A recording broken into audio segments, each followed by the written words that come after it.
परिचय।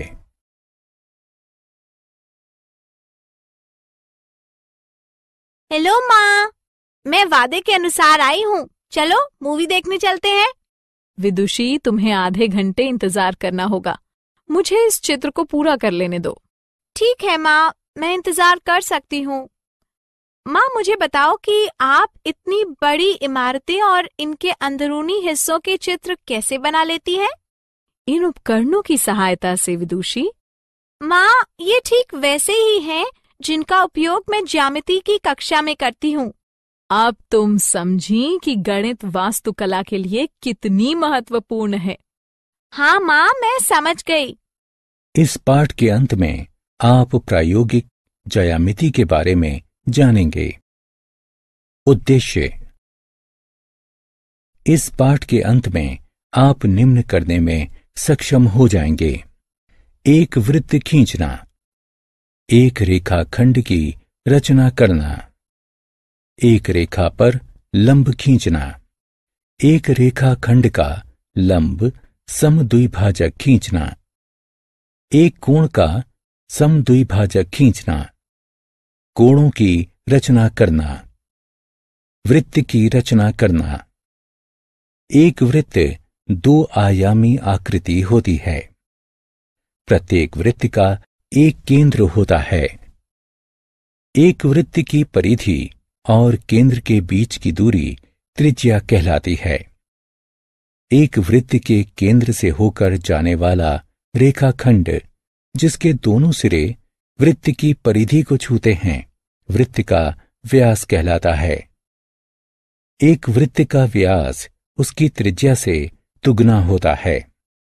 एक प्रकार यानी कंपास की सहायता से हम एक वृत्त खींचते हैं। प्रकार दो भुजाओं वाला एक उपकरण है, जिसमें एक भुजा स्थिर होती है, जबकि दूसरी भुजा पेंसिल के साथ स्वतंत्रतापूर्वक घूमती है। आइए हम प्रकार का उपयोग एक वृत्त, दो प्रतिच्छेदी वृत्त तथा तीन संकेंद्री वृत्त खींचने के लिए करें। एक वृत्त। आइए हम 3 सेंटीमीटर की त्रिज्या वाला एक वृत्त खींचते हैं। चरण 1। प्रकार को रूलर यानी फुट्टे पर रखिए तथा 3 सेंटीमीटर की माप तक फैलाइए। चरण 2। प्रकार के नुकीले सिरे की सहायता से वृत्त का केंद्र बिंदु बनाइए। चरण 3। वृत्त के केंद्र पर प्रकार के एक सिरे को स्थिर रखते हुए पेंसिल वाली भुजा को चारों ओर घुमाइए। देखिए, वृत्त बन गया है।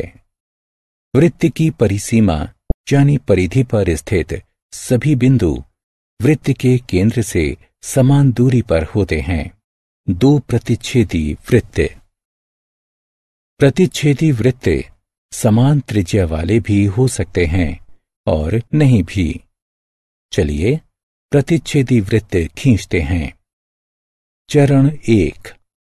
4 सेंटीमीटर की त्रिज्या वाला एक वृत्त खींचिए। चरण 2। 5 सेंटीमीटर की त्रिज्या वाला एक वृत्त इस तरह खींचिए कि ये पहले वृत्त से होकर गुजरे। अब हमारे पास 2 प्रतिच्छेदी वृत्त हैं। 3 संकेंद्री वृत्त। संकेंद्री वृत्त वे वृत्त होते हैं जिनके केंद्र बिंदु समान होते हैं, किंतु त्रिज्याएं भिन्न होती हैं। आइए अब हम 2, 3 और 4 त्रिज्याओं वाले 3 संकेंद्री वृत्त खींचते हैं। चरण 1। सबसे पहले केंद्र बिंदु अंकित कीजिए तथा 1-2 सेंटीमीटर की त्रिज्या वाला एक वृत्त खींचिए। चरण 2।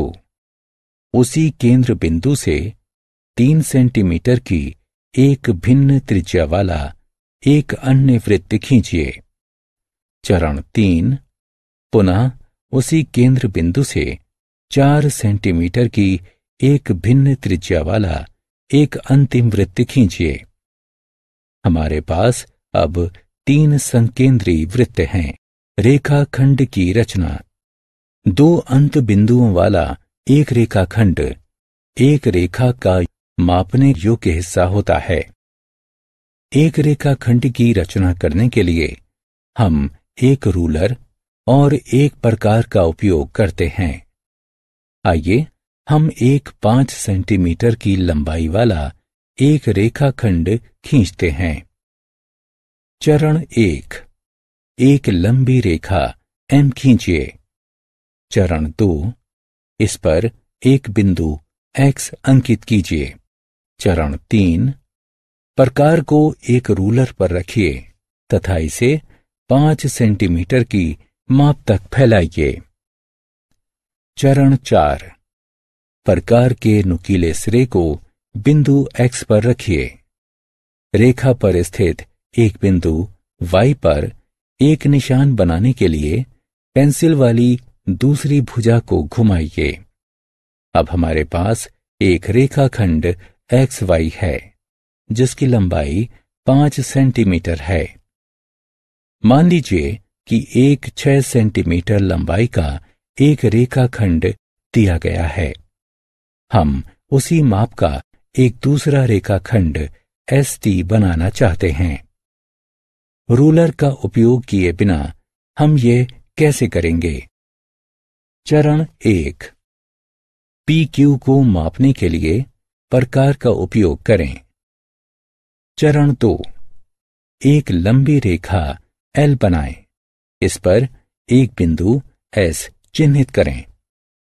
चरण 3, प्रकार के नुकीले सिरे को बिंदु S पर रखें। रेखा पर बिंदु T चिन्हित करने के लिए पेंसिल वाली दूसरी भुजा को घुमाएं। अब हमारे पास एक रेखाखंड ST है जो कि रेखाखंड PQ की एक प्रति है। एक रेखा पर लंब की रचना। एक रेखा पर उसका लंब उसे एक समकोण पर काटता है। एक रेखा पर लंब को 2 तरीकों से खींचा जा सकता है। पहला, रेखा पर स्थित एक बिंदु से होकर और दूसरा, रेखा के बाहर स्थित एक बिंदु से होकर। आइए दोनों तरीकों से लंब की रचना करना सीखें। रेखा पर स्थित एक बिंदु से होकर लंब खींचना। चरण 1, एक लंबी रेखा M की रचना कीजिए। चरण 2, इस पर एक बिंदु A को चिन्हित कीजिए।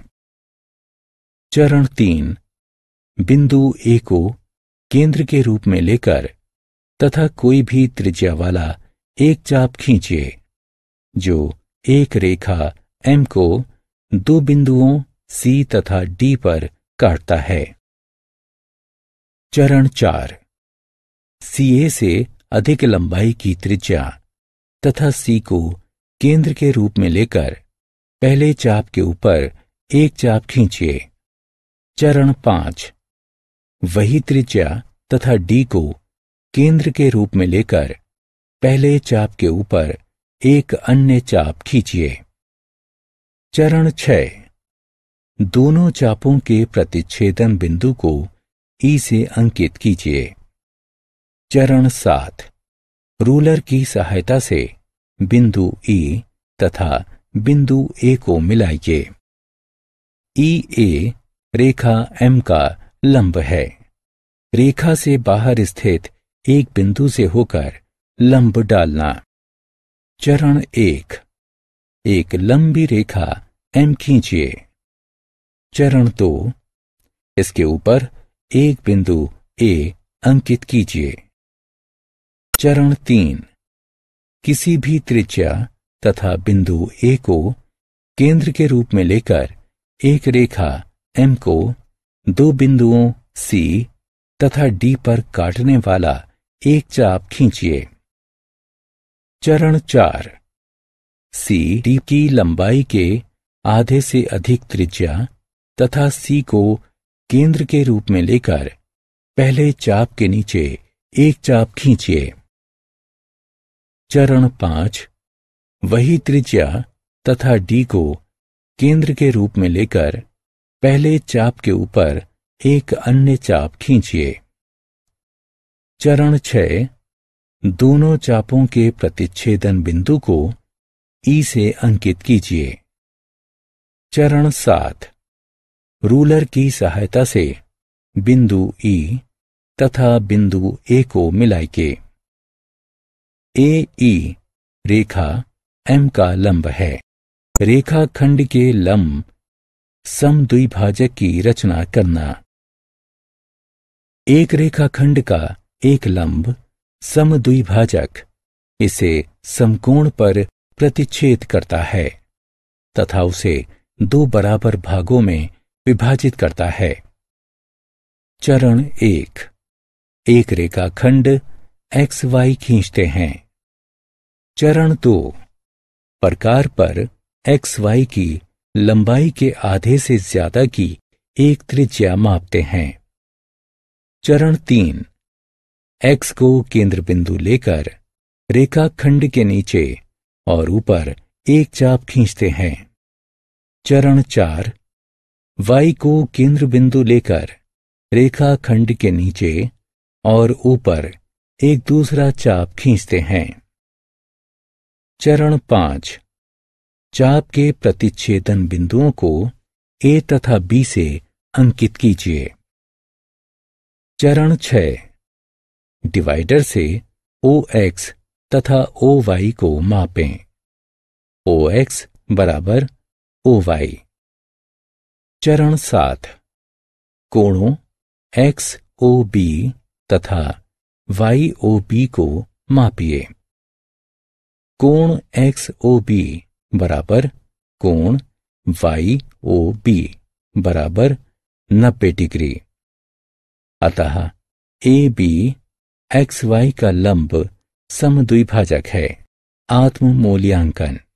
एक रेखाखंड की रचना करने में सम्मिलित चरणों को उनकी संख्याओं से पहचानिए।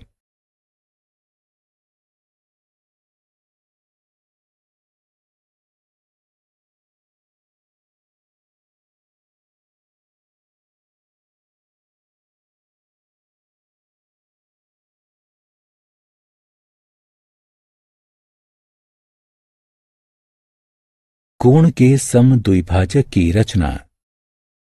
एक कोण का समद्विभाजक इसे दो बराबर भागों में विभक्त करता है।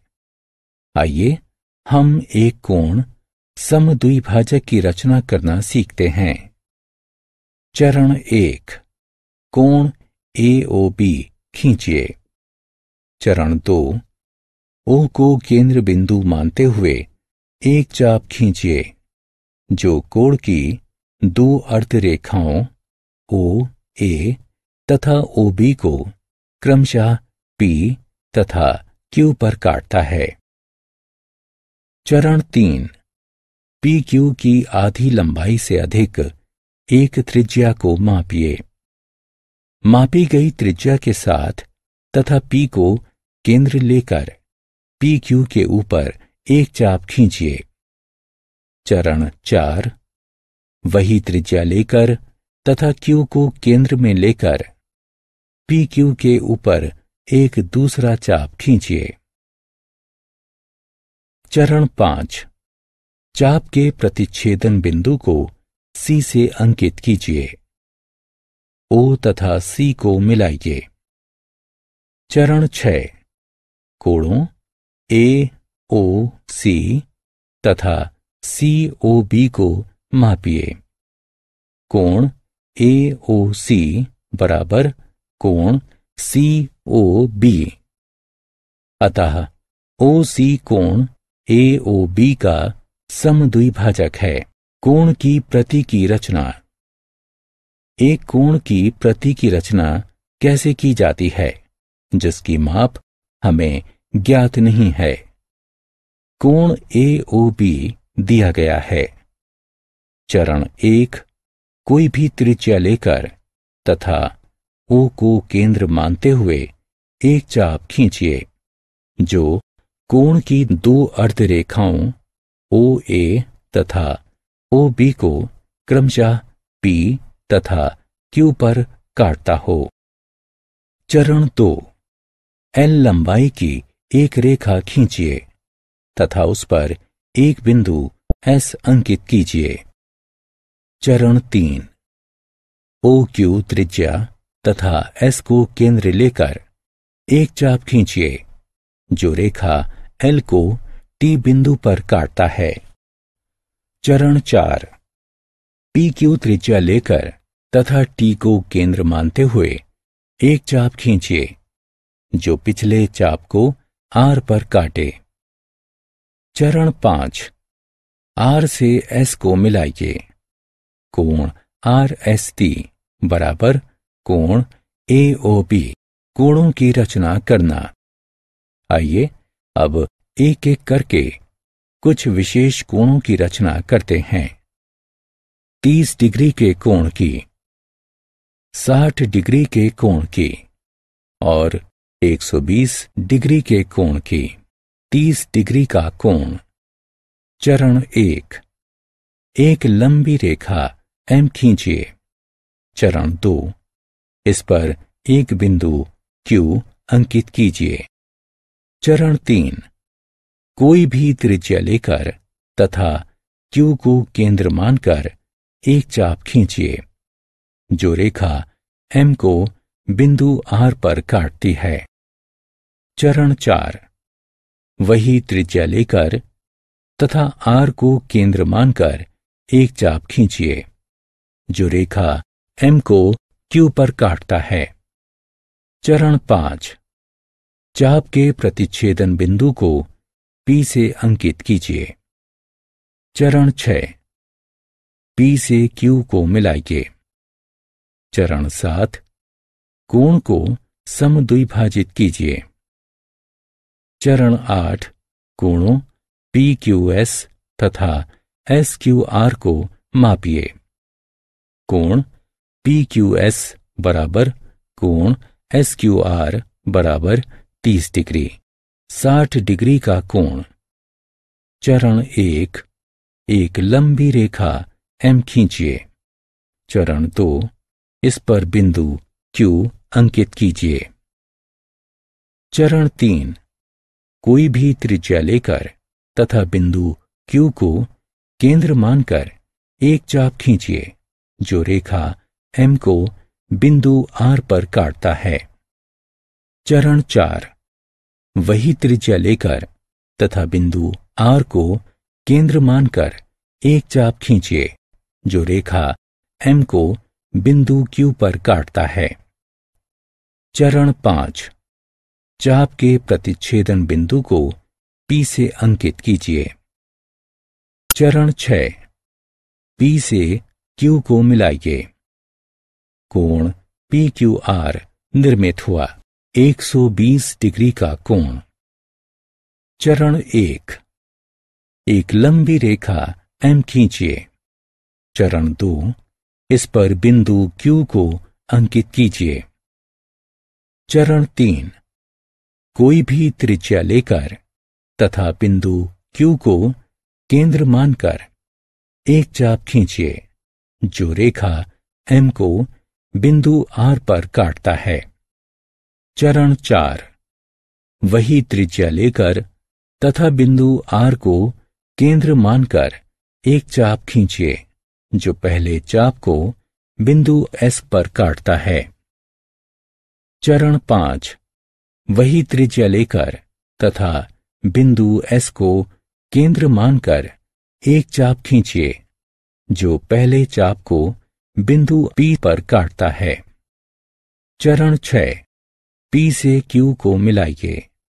कोण PQR निर्मित हुआ। आत्म मूल्यांकन।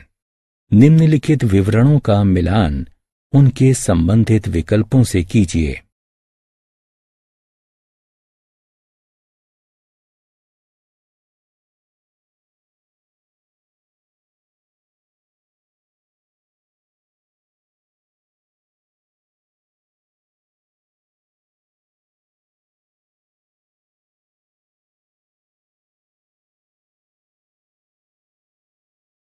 सारांश। आइए हमने जो कुछ सीखा है उसे संक्षेप में दोहराएं। वृत्त की रचना करना, रेखाखंडों की रचना करना, एक रेखाखंड के लिए एक लंब की रचना करना, एक रेखाखंड के एक लंब समद्विभाजक की रचना करना, एक कोण समद्विभाजक की रचना करना, कोणों की रचना करना।